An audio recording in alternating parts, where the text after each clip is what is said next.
Well, over the last couple of weeks, we've seen a number of humanitarian crises emerge in different parts of the world, and they've been deeply concerning not just to Canadians who have family in these parts of the world, but certainly to all Canadians who have a deep sense of responsibility to do something when we see people suffering in other parts of the world. That's been our tradition. That's what we expect of our government and what we demand as citizens. Unfortunately, Canada has really been not living up to that standard. First, there was the situation in Gaza. I held a town hall meeting about a week ago, and we had several hundred people come out really expressing their concern about what happened there and the desperate need for humanitarian aid, and in the humanitarian situation that's present in Canada needs to be playing a larger role. But right now we have a situation happening in Sri Lanka, and yesterday we have a huge rally here on Parliament Hill. We also forced an emergency debate as a Liberal Party to talk about the issue and talk about what Canada can do. Because literally tens of thousands of lives are at risk right now. Many people have died, many more injured in a really scary situation that has emerged for the Tamil population in Sri Lanka. Originally the government refused to do anything, including call for a ceasefire, even though the rest of the world was demanding it. Canada was silent. Only after persistent questioning and pushing were we able to get the government to agree that Canada call for a ceasefire and join the rest of the international community. But there's still so many things that aren't being done. And for the Liberal Party, I just thought I would enumerate some of what those things are that we feel has to be done right now to protect those innocents in Sri Lanka.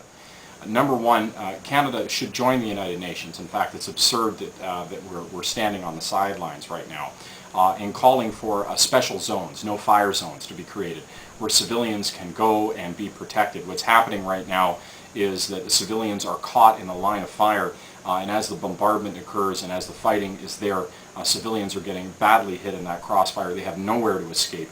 We need to have no fire zones and to allow these civilians to escape as a bare minimum, and Canada should be calling for that and joining the United Nations.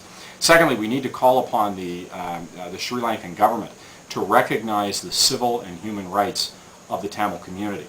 This again should seem basic, and the human rights of the Tamil population must be acknowledged, and every government has a responsibility to protect the innocent people in their population. We need to call for a special UN envoy to be sent into Sri Lanka to monitor the situation and give the international community an impartial view of what's happening on the ground and what's happening with respect to these civilians who are facing such dire situations. We need to increase Canadian aid relief. This is a moment in time when Tamils are facing a massive humanitarian crisis. We need to make sure that they have the medicine, food, and shelter to be able to survive it, so that we don't see huge death tolls and untold amounts of pain. And lastly, Canada needs to return to the traditional role it plays as a peace builder, a confidence builder, as an independent, neutral third party that can bring two different parties together for a common purpose of peace.